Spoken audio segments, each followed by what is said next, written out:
My name is Krista Sherman. I'm a senior scientist with the Perry Institute for Marine Science, and I head up our Fisheries Research and Conservation Program.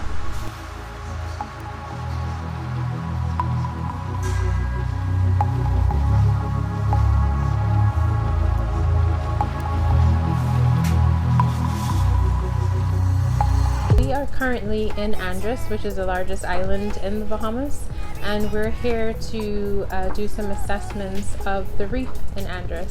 Andros has one of the largest continuous reefs in the Bahamas, and it's an area that we have been monitoring at the Perry Institute for Marine Science for a number of years.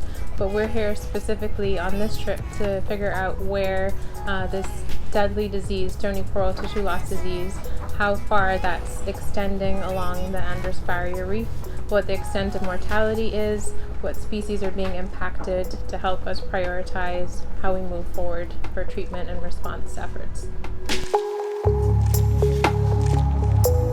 So stony coral tissue loss disease is a really aggressive disease that impacts stony corals. So these are reef building corals that are important for building the sort of three-dimensional structure on reefs.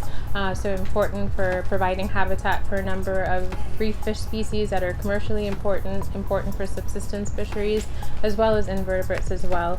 And reefs, aside from the fisheries benefits, are really important in terms of providing that coastal protection for a lot of communities in the Bahamas that are right on the coastline. So they're our first line of defense, if you will.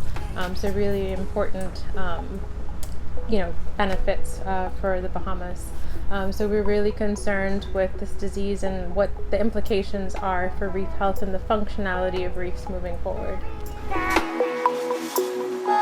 Essentially what it does is it rapidly kills these corals within weeks to months, and there's a little bit of variability depending on the size of the coral and what species it's impacting, and the sort of the way the disease presents can be a little bit variable. So sometimes you may see lesions on a coral colony.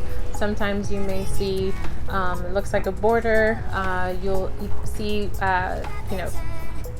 white where the coral tissue has actually been lost and it's bleached, and you can only see the skeleton remaining.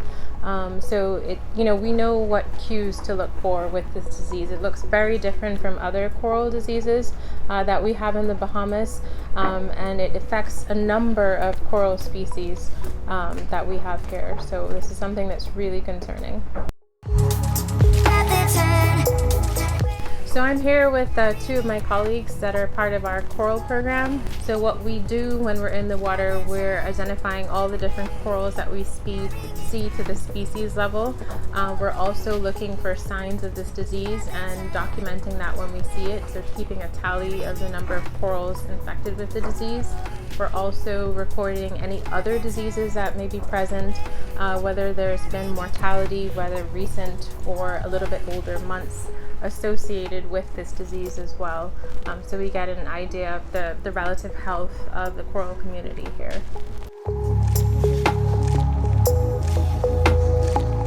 So stony coral tissue loss disease is something that scientists within the region have been working on for a number of years. It was first documented in Florida in 2014, and so there have been people that have been trying to figure out what's causing the disease and how do we respond, essentially.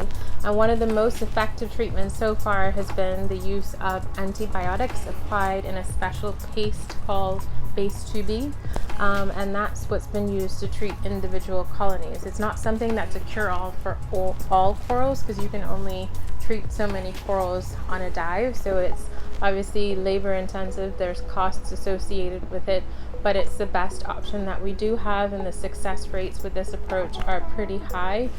So this is something that we're using right now in the Bahamas, but there are other teams in other parts of the region that are looking at probiotics and other things to see if those are effective as well at treating corals that have been infected with this disease.